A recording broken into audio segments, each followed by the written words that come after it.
Assalamualaikum Pak, bagaimana kabarnya? Waalaikumsalam, kabar Bapak hari ini baik? Alhamdulillah. Jadi gini Pak, kemarin kan sempat ketemu di jalan, terus saya juga pada waktu itu bilang mau konseling, terus ternyata bapaknya masih sibuk, ada urusan di karena mengingat ini masih semester baru ya Pak. Terus katanya bapak bilang kalau ada kelonggaran bapak bakal menghubungi saya. Kemarin bapak menghubungi saya. Apakah saya bisa konsultasi konseling hari ini, Pak?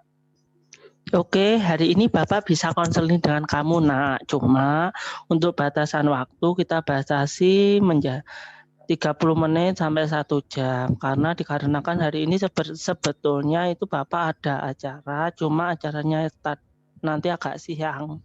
Sehingga untuk pagi ini saya bisa konseling dengan kamu. Nah, untuk konseling hari ini Bapak hanya memberikan saran atau masukan kepada kamu. Bapak di sini akan membantu kamu seperti itu. Untuk lebih lengkapnya nanti kamu bisa menghubungi Bapak bila ada kesulitan atau masalah di kemudian hari. Oh gitu ya Pak. Langsung Ya. saja ini ya Pak ya.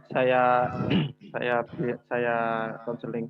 Jadi gini Pak, Ya. di lingkungan sekitar saya itu ada banyak sekali petinggi-petinggi seperti manajer, terus supervisor atau kepala bagian itu kena PHK di perusahaan karena masalah pandemi COVID-19 ini Pak. Nah, dari semua itu banyak yang mendirikan usaha-usaha, dari yang usaha makanan, usaha perabotan, usaha mebel atau usaha yang lainnya. Itu ada yang berhasil, ada yang tidak berhasil.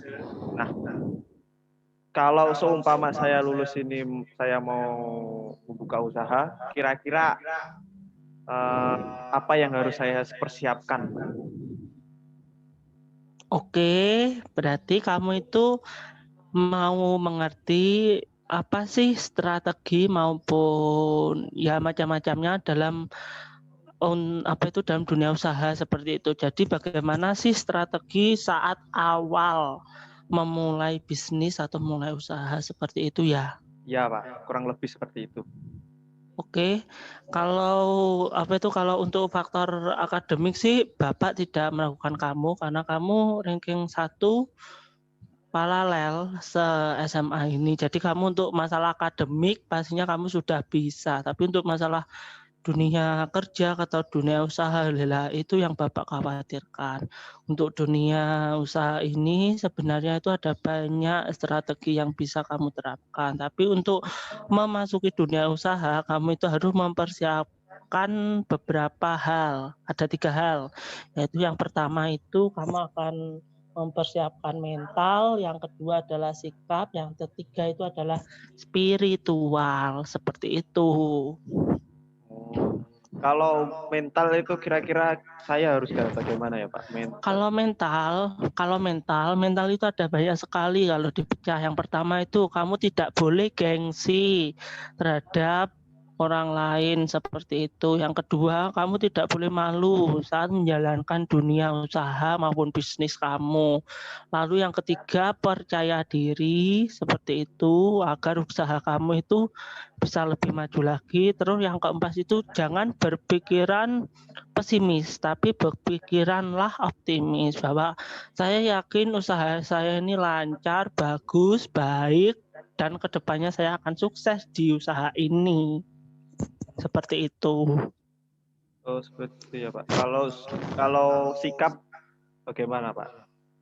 Kalau sikap itu ada banyak. Pada saat kamu menjalani dunia usaha, yang pertama itu adalah kamu harus jujur kepada dirimu sendiri, jujur kepada orang lain, pokoknya kepada semuanya. Itu yang pertama. Yang kedua, kamu harus rendah hati. Yang ketiga, kamu itu harus sabar. Yang keempat itu kamu itu tidak boleh sombong dan harus membantu orang lain.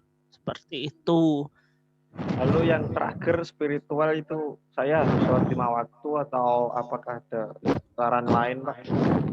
Kalau spiritual itu sebenarnya ada banyak, tapi untuk kita itu yang pertama itu kita itu kewajiban kita itu kan yang pertama itu kan sholat, kita ya harus sholat. Yang kedua itu kalau dirasa sholat itu kita sudah memenuhi, kita harus tambah lagi nih sholat, yaitu bisa sholat sunnah, bisa sholat duha, itu bisa sholat tahajud dan lain sebagainya.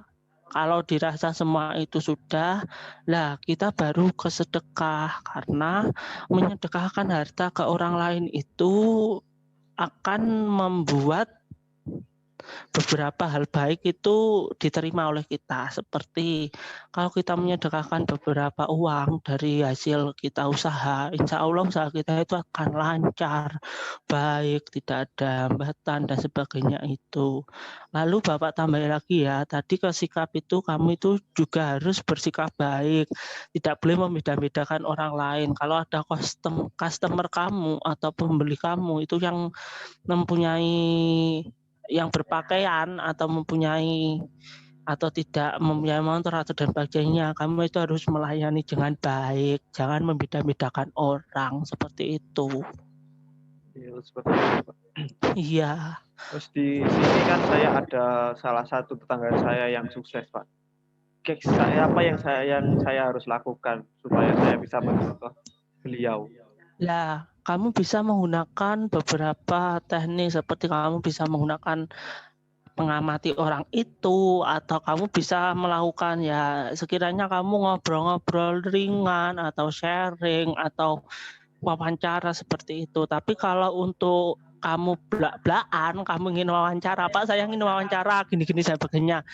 Orang itu pasti nanti akan menyembunyikan beberapa kiat-kiat sukses dalam dunia usaha. Tapi kamu kalau ngobrol-ngobrol ringan, santai, atau kamu bermain ke rumahnya, kamu ingin melihat proses produksi bahannya atau barangnya seperti itu, insya Allah loh kamu bisa memetik beberapa pelajaran seperti itu. Tapi ya itu, kalau kamu ngobrol ringan, kamu harus selipkan beberapa pertanyaan yang nantinya bisa kamu saring jawabannya itu, seperti itu. Oh, seperti itu ya, Pak. Iya. Iya, Pak, nanti saya akan ke rumah tetangga saya buat sharing atau ngobrol-ngobrol biasa. Mungkin cukup sekian, Pak, Iya. untuk konseling saya hari ini. Saya sudah tahu jawabannya. Terima kasih, Pak. Oh iya, sama-sama Mas Dito. Nanti semoga apa yang kamu harapkan untuk kedepannya bisa tercapai ya. Amin. Mohon maaf ini Bapak juga mau ada kegiatan yang lainnya. Jadi Bapak undur diri ya. Ya, Pak. Terima kasih, Pak. Ya. Assalamualaikum. Waalaikumsalam warahmatullahi wabarakatuh.